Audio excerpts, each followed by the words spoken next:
नमस्कार, DNP India में आपका स्वागत। मैं हूं आपके साथ राहुल चौधरी। उत्तर प्रदेश की 9 विधानसभा सीटों पर उपचुनाव हो चुका है। अब सभी को नतीजों का इंतजार है।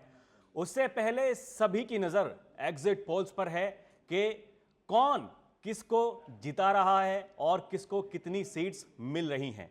ये जो उत्तर प्रदेश का उपचुनाव है, दरअसल ये 2027 से पहले इसको सेमीफाइनल के रूप में देखा जा रहा है। अब 2027 का जो फाइनल होगा, उससे पहले के इस सेमीफाइनल में कौन बाजी मार रहा है, इसके लिए तमाम जो एजेंसीज हैं उन्होंने एग्जिट पोल्स किए हैं। अब हम बारी बारी आपको सबके एग्जिट पोल्स के बारे में बताने जा रहे हैं और यह आपको जानकारी देने जा रहे हैं कि कौन सी सीट किसके खाते में जा रही है। तो देखिए, सबसे पहले हम जो मैट्रिक्स जो एग्जिट पोल्स है उसके आंकड़े आपके सामने रखते हैं कि उसमें एनडीए को 7 सीटें मिल रही हैं, जबकि इंडिया गठबंधन केवल 2 सीटों पर जीतता हुआ दिखाई दे रहा है, जबकि अन्य के खाते में एक भी सीट नहीं जा रही है। अगर हम टाइम्स नाउ जेवीसी की बात करें तो उसके अनुसार एनडीए 6 सीटों पर जीत रहा है, जबकि इंडिया गठबंधन केवल 3 सीटों पर जीतता हुआ दिखाई दे रहा है और अन्य को एक भी सीट मिलती हुई नहीं दिखाई दे रही है। इसके अलावा अगर हम जी न्यूज के एआई एग्जिट पोल्स के बारे में बात करें तो वहां पर कांटे की टक्कर एनडीए और इंडिया के बीच में है। जी न्यूज के जो एग्जिट पोल्स हैं उसके अनुसार एनडीए को 5 सीटें मिल रही हैं, जबकि इंडिया गठबंधन को 4 सीटें मिल रही हैं। तो कांटे के इस टक्कर में बढ़त एनडीए बनाया हुआ है, जबकि अन्य को कोई भी सीट मिलती हुई नहीं दिखाई दे रही है। इसके अलावा दैनिक भास्कर ने भी उत्तर प्रदेश के जो उपचुनाव हुए उसको लेकर एग्जिट पोल्स किया है और दैनिक भास्कर ने भी 7 सीटें एनडीए को दी हैं और 2 सीटें इंडिया गठबंधन को मिलती हुई दिखाई दे रही हैं। अब जो ये एग्जिट पोल्स हुए हैं, कौन कौन सी सीटें कौन सी पार्टी को मिल रही है, यह भी जानना बहुत महत्वपूर्ण है। तो एक बार उस पर भी हम नजर डालते हैं और आपको बताते हैं कि कौन सी सीट किस पार्टी को मिल रही है। सबसे पहले हम बात करेंगे मैट्रिक्स की ही।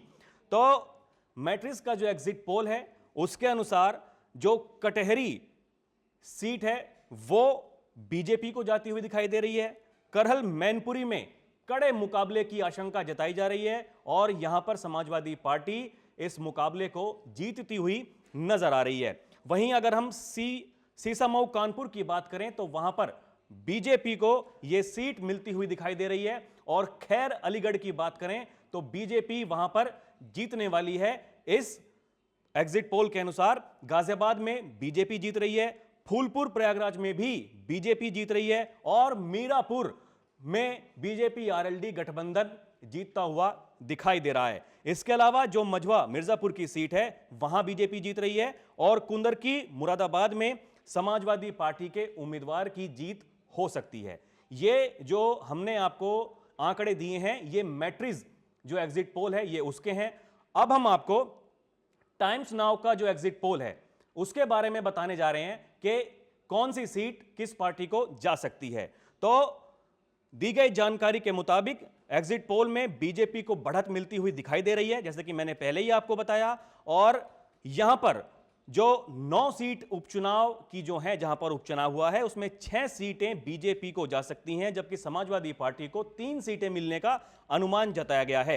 इस एग्जिट पोल के मुताबिक गाजियाबाद में बीजेपी, फूलपुर में बीजेपी, खैर में बीजेपी, मीरापुर में आरएलडी, कटहरी से बीजेपी जीत सकती है।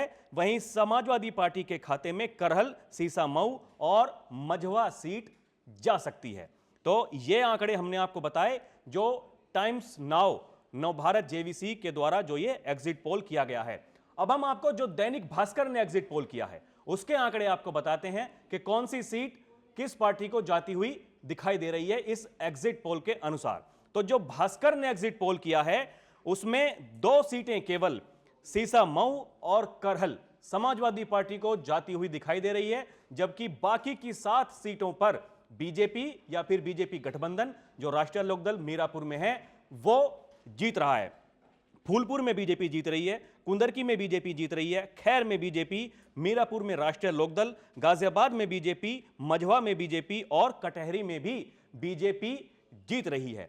तो देखिए ये एग्जिट पोल्स हैं, और क्या ये एग्जिट पोल जो हैं यही तब्दील होंगे, जो फाइनल नतीजे होंगे उसका अभी तो हमें इंतजार ही करना पड़ेगा। लेकिन यह तय है कि इस उपचुनाव में, जब यह साख का चुनाव बना हुआ था, जो उत्तर प्रदेश के मुखिया योगी आदित्यनाथ हैं, और चाहे हम पश्चिम में बात करें तो जो राष्ट्रीय लोकदल के मुखिया जयंत चौधरी हैं, उनकी भी यह साख का सवाल था।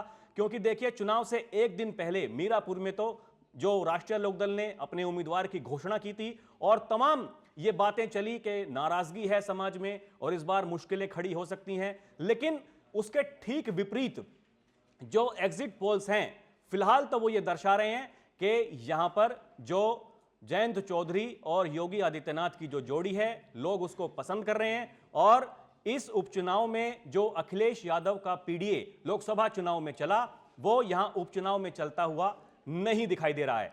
और देखिए जिस तरीके से योगी आदित्यनाथ ने ताबड़तोड़ रैलियां की, एक एक विधानसभा पर वो 3-3 बार 4-4 बार गए और वहां पर लोगों को साधा। चुनाव से ठीक पहले उनका जो एक नारा कि बटोगे तो कटोगे, वो फिलहाल तो हिट होता हुआ दिखाई दे रहा है। अब क्या जो ये एग्जिट पोल्स हैं, इन्हीं पर जनता मुहर लगाएगी, वो तो हमें 23 तारीख को पता चलेगा। लेकिन फिलहाल ये तय है कि देखिए जो भी सीट जो बीजेपी, खासकर जो राष्ट्रीय लोकदल गठबंधन की जो सीटें हैं, जहां पर राष्ट्रीय लोकदल का प्रभाव है, वो मीरापुर में तो राष्ट्रीय लोकदल खुद लड़ रही थी, और जैसे गाजियाबाद में, खैर में जो राष्ट्रीय लोकदल का प्रभाव है, वो सीट वो मांग भी रहे थे, वहां भी जो बीजेपी और आरएलडी का गठबंधन है वो जीतता हुआ दिखाई दे रहा है। अब क्या ये सच साबित होगा, उसका रहेगा इंतजार। अभी के लिए इतना ही। आप देखते रहें डीएनपी इंडिया। नमस्कार।